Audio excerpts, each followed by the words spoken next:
Hello friends, मैं C M Manoj का स्वागत करता हूँ आपका इस यूट्यूब चैनल पर। और इस करंट वीडियो में हम देखेंगे journal entries and practical workings कि हम कैसे रिकॉर्ड्स करते हैं जर्नल एंट्री को बुक्स ऑफ अकाउंट्स में। तो वीडियो के अंत तक बने रहिएगा, सारा कंसेप्ट क्लियर हो जाएगा।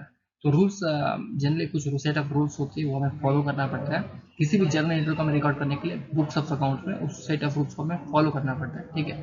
तो कौन कौन से रूल्स होते हैं हम वो प्रैक्टिकली देखते हैं इसमें, ठीक है।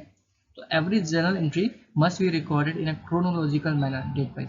तो कोई भी जर्नल एंट्री को हम स्टार्ट करके रिकॉर्ड करना, उसको हमें डेट वाइज रिकॉर्ड करना है। मतलब वो एक डेट से स्टार्ट होगा तो फिर दूसरा डेट आना चाहिए। मतलब 1 अप्रैल है तो अगला दिन 2 अप्रैल होगा, फिर अगला दिन 3 अप्रैल होगा, इस तरह से। तो वो डेट वाइज होना चाहिए। और debit and the credit amount must be equal to ensure accounting equation remains in balance. जो डेबिट और क्रेडिट है उसको वो हमेशा बैलेंस में रहना चाहिए। जैसे डेबिट में 10,000 रुपीज़ है तो क्रेडिट में भी 10,000 होना चाहिए। तो वो डेबिट का टोटल और क्रेडिट का टोटल बराबर होना चाहिए जर्नल एंट्री में, ये हमें इंश्योर करना पड़ेगा हर बार। Okay. Keep in view concept of personal real and nominal account for recording journal entries. तो पर्सनल रियल और नॉमिनल अकाउंट का जो भी कंसेप्ट है उसको ध्यान में रखते हुए हमें जर्नल एंट्री को रिकॉर्ड करना है। उस कंसेप्ट को हमें वायलेशन नहीं करना है, इस चीज़ का हमें खास ध्यान रखना पड़ेगा, ठीक है। तो नेक्स्ट क्या है, debit the transaction for every increase in asset expense and asset expense account. जब भी एसेट यानी संपत्ति, एक्सपेंस यानी खर्चा, एसेट और एक्सपेंस जब भी हमारा इंक्रीज होगा उसको हम डेबिट करेंगे। लाइबिलिटी, इक्विटी और रेवेन्यू जब भी ये घटेगा, डिक्रीज होगा तो हम उसको डेबिट करेंगे। एसेट एक्सपेंस इंक्रीज होगा तो डेबिट करेंगे। लाइबिलिटी, इक्विटी और रेवेन्यू अकाउंट डिक्रीज होगा तब डेबिट करेंगे, इस तरह से। Okay. So now credit the transaction for every decrease in asset और एक्सपेंस अकाउंट। जो भी एसेट एक्सपेंस अकाउंट डिक्रीज होगा हम उसको क्रेडिट करेंगे। और लाइबिलिटीज, इनकम और रेवेन्यू जो भी बढ़ेगा ना हम उसको क्रेडिट करेंगे। जैसे लाइबिलिटी, इक्विटी और रेवेन्यू बढ़ेगा तो क्रेडिट करेंगे, और एसेट एक्सपेंस हमारा वो घटेगा तो क्रिएट करेंगे। ये रूल होता है, इसको फॉलो करना पड़ता है हमें हर बार जब भी हम जर्नल एंट्रीज को बुक्स ऑफ अकाउंट्स में प्रैक्टिकल रिकॉर्ड करते हैं तो हमें इस चीज़ को खास तौर पे ध्यान रखे फॉलो करना पड़ता है। ओके। तो नेक्स्ट हम देखते हैं,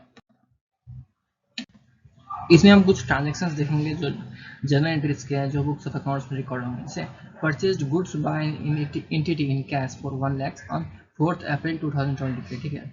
तो इसमें क्या होता है कि गुड्स परचेज हुआ 1 लाख का 4 अप्रैल को, तो इसमें क्या होगा, परचेज अकाउंट डेबिट क्योंकि गुड्स आ रहा है टू कैश अकाउंट और 1 लाख का अमाउंट होगा, इस तरह से simple.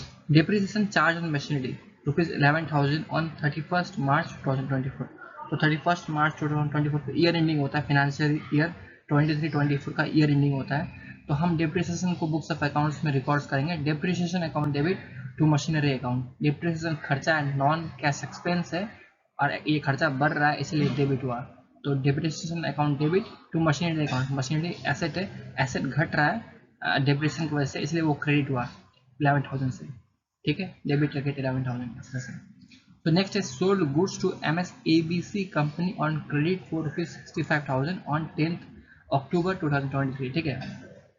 ABC company goods credit में बेचा गया 65,000 का, तो इसका क्या ट्रीटमेंट होगा, ABC company account debit to sales account. ABC company debit क्यों हुआ, क्योंकि वो डेटर है हमारा, वो कस्टमर है, कस्टमर बढ़ रहा है, एसेट्स बढ़ रहा है तो क्या होगा, वो डेबिट होगा, इसलिए तो 65,000 जो है वो डेबिट हुआ।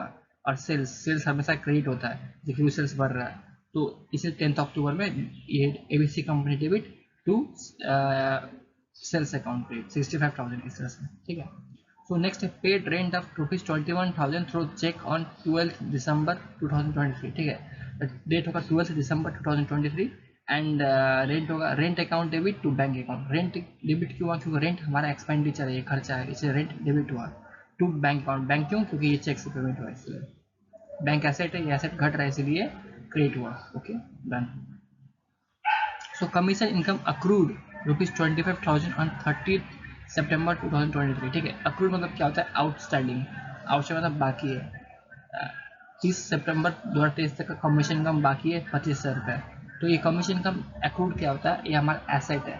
एसेट हमारा क्या होता है, बढ़ता है तो डेबिट होता है, ये बढ़ रहा है, कमीशन इनकम अक्रूड हुआ है तो ये बढ़ रहा है। Commission income accrued account debit कितना होगा सर, 25,000 होगा, ठीक है। डन। 25,000 होगा और हमारा क्रेडिट क्या होगा सर, क्रेडिट होगा जो अमाउंट दिया गया हमारा, वो अमाउंट हमारा क्रेडिट होगा इस तरह से। तो आप देख सकते हैं इसमें purchase account debit to cash account, 1 lakh का जो परचेज हुआ था उसको दिखा दिया इसमें। Depreciation account debit to machinery account, 11,000 का डेप्रिसिएशन था उसको दिखा दिया। ABC company account debit to sales account, 65,000 का हमारा वो सेल्स किया था, हमने इसमें दिखा दिया। फिर rent account debit to bank account, rent का पेमेंट हुआ था 21,000 डेबिट क्रिएट हो गया इस तरह से, ठीक है।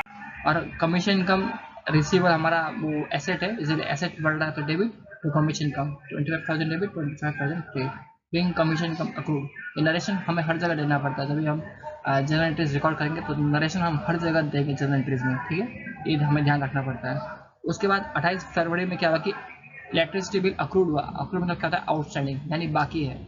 तो देखो ये खर्चा है, इलेक्ट्रिसिटी बिल खर्चा बढ़ रहा है, आउटस्टैंडिंग खर्चा बढ़ रहा है, मतलब ये लाइबिलिटी है, मतलब लाइबिलिटी बढ़ेगा तो क्या करेंगे, डेबिट करेंगे। लाइबिलिटी हमने पढ़ा था, लाइबिलिटी हमारा एक्रूड इलेक्ट्रिसिटी बिल जो है वो लाइबिलिटी है, हमने उसका पेमेंट किया, कितना पेमेंट किया, 6,000 का। तो अब पेमेंट कर दिया तो लाइबिलिटी क्या हो रहा है, घट रहा है। अब लाइबिलिटी का जो पेमेंट कर दिया तो लाइबिलिटी घटेगा, तो लाइबिलिटी पहले क्रेडिट में था, अब वो डेबिट में हो जाएगा क्योंकि लाइबिलिटी घट रहा है। कितना अमाउंट से, 6,000 अमाउंट से। तो accrued electricity bill account debit to bank account, ठीक है, इस तरह से वो लाइबिलिटी घट गया 6,000 से, इस तरह से। तो उसके बाद में हमने इन्वेस्टमेंट किया 2 लाख का बैंक में, investment account debit to bank account. Investment हमारा एसेट है, एसेट बढ़ता है तो क्या होता है, डेबिट होता है, इसलिए डेबिट हो गया 2 लाख से, ठीक है, डन। और बैंक हो गया क्रेडिट क्योंकि बैंक घट रहा है। अब 30 सितंबर में क्या है, लोन अकाउंट, लोन हम का इंस्टॉलमेंट हमने बैंक को पे किया, तो लोन का इंस्टॉलमेंट हमने बैंक को पे किया, लोन का बैलेंस क्या होता है सर, लोन का इंस्टॉलमेंट पे करने से लोन का बैलेंस क्या होता है, कम होता है, और लाइबिलिटी कम होगा तो क्या होगा, डेबिट होगा। तो loan account debit to bank account 21,000 का हमने कर दिया, सिंपल, कोई बड़ा कॉन्सेप्ट, मुश्किल कॉन्सेप्ट नहीं है इसमें, आसानी से अगर कॉन्सेप्ट समझ जाते हैं तो बड़े आसानी से बन जाती है journal entries. Okay, so thanks for watching and please subscribe now, and इसी तरह से अकाउंट्स फिनांस रिलेटेड वीडियोस इस चैनल में आते रहेंगे। सो भगवान आप सभी को लंबी जवानी एंड हंसी बुढ़ापा दे। Thanks for watching, bye.